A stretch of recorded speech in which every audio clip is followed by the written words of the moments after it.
just want to thank everybody for coming tonight. My name is Craig Borglum. I am a certified irrigation designer and an EPA WaterSense partner. And we're here tonight to talk about controllers and drought issues.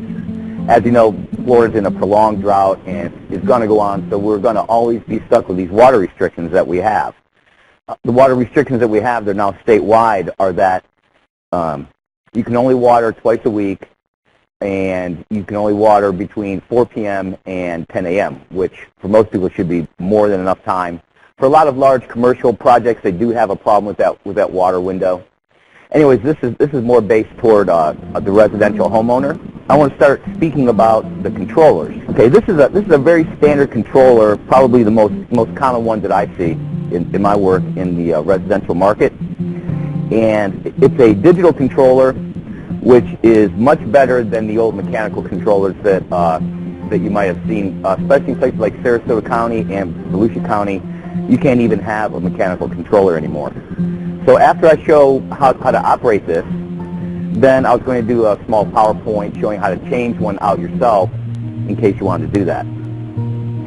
So first, let's talk about run times. Sprays, which are the little pop-up ones that don't move, they just pop up, spray, and then pop back down. Those have to run for 1/3 of the time as what we call rotors. Rotors are the big ones that turn and spray a long distance. Quite often I will go and see where someone has all their sprinklers set to 30 minutes per zone, whereas they might have 2 spray zones and 2 rotor zones. So what's happening in this situation is the rotors aren't on long enough and the sprays might be on a little bit too long. Now, when we apply water, what we're trying to do is we want to fill the soil area, which is about 6 to 8 inches deep. We're not trying to water that much deeper than that because trees and other really large, deep-rooted shrubs, they get water without having to put in a lot of supplemental water from your sprinkler system. So as we're trying to water this area, we're also trying to limit the amount of water that runs off. And also because Florida has very sandy soil, the water has a tendency to percolate down past the root zone to where it's not available to the plant to use. So what I'm going to show you is a different kind of way to set your controller versus what I commonly see, which is they just set it for, let's say, 20 minutes for the sprays and an hour for the rotors. Which, if you have a reasonably efficient sprinkler system, that's probably a good ballpark figure to use because you can't get a real to-the-minute idea of what any individual zone at your house would use without doing a water audit, which is a complicated, expensive thing. So we'll just assume that we want to run the spray zones for 20 minutes and the rotor zones for an hour. And of course, that would change if an area is in deep shade, you would probably want to do half that amount. We're talking about areas that are in full sun. So rather than run the rotors for an hour and the sprays for 20 minutes, it would be better to run the rotors for 20 minutes and the sprays for 7 minutes, but set our controller to go on 3 times consecutively. Meaning if we have 3 zones, 2 rotors and a spray, it would go 20, 27, and then the whole thing would start again, and then it would start again. The reason for that is because we're trying to eliminate 2 things. Runoff on the top of stacks for St. Augustine, if you try to apply that much water, run those rotors for an hour at a time, the water is eventually going to start to move laterally because the percolation rate of the soil is not going to be pure beach sand. So eventually it's going to stop percolating, stop going down into the soil and start to move laterally across the ground. And the other thing is that it's going to go down past the roots. Now, water's cohesive. If you take a couple drops of water, put it on a glass, and you see when they touch, they become one big drop of water because it sticks to itself. So a much better way to water your yard is to put down the first application. Okay, because it's a shorter run time, it's not going to percolate down as deep. And when you put down your second application, the first one will catch that as it's going through. So we put down one, and we put down another while there's already some water in that root profile, and it'll help trap that water and keep it from deep percolating.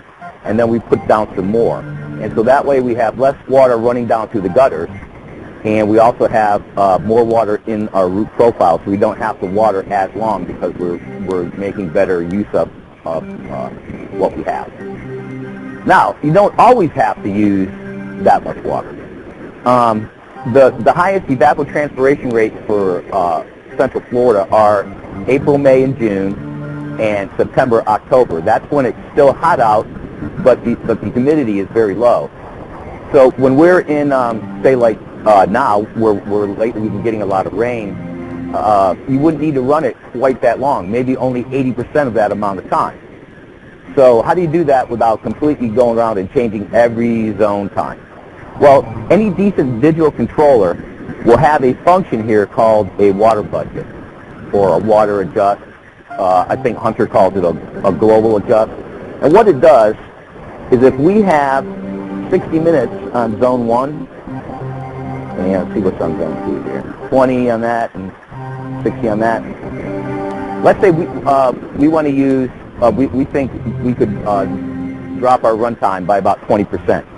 So instead of changing all of these individually and trying to do the math on it too, what's the 20% of whatever you're running, you turn it to this water budget. And using the up-down buttons, if we bring this down to 70% and we start this controller, now instead of the zone 1 running for 60 minutes, it's going to run 42.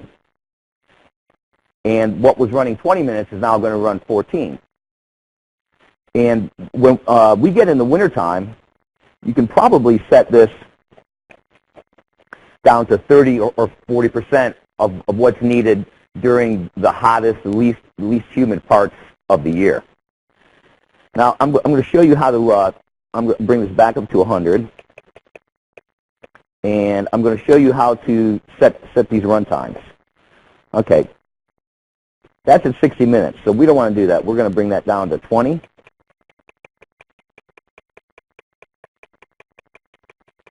And then we're going to take this next one that is 20, that's a spray zone, and we're going to bring it down to 7. And what we're going to do is we're going to make this controller start 3 times. So we go to the first start time, which let's say is, we'll make that 3 a.m. And let's say all of this time together here equals 50 minutes. We're going to go to the next start time. And because we're not going to be running a full hour, we're going to make that one start at 4 a.m. And then we're going to go to the third run time, and we're going to make that start at 5 a.m. This way, we're not trying to apply all the water at one time. And that's it's called a syringe cycling method, and it's a much better way than trying to apply all the water at once. So let's say you have an old, Richtel mechanical controller with the little white pins, and, it's hard to tell exactly how long it's running, and you can't make it start multiple times. So you may want to, in order to save money, since this water budget function makes it so easy to change your run times, you're more likely to go out and do that than if it's a complicated ordeal with a mechanical controller. So I'm going to explain how, if you have one of these older type controllers, how you can take it and change it to a digital controller.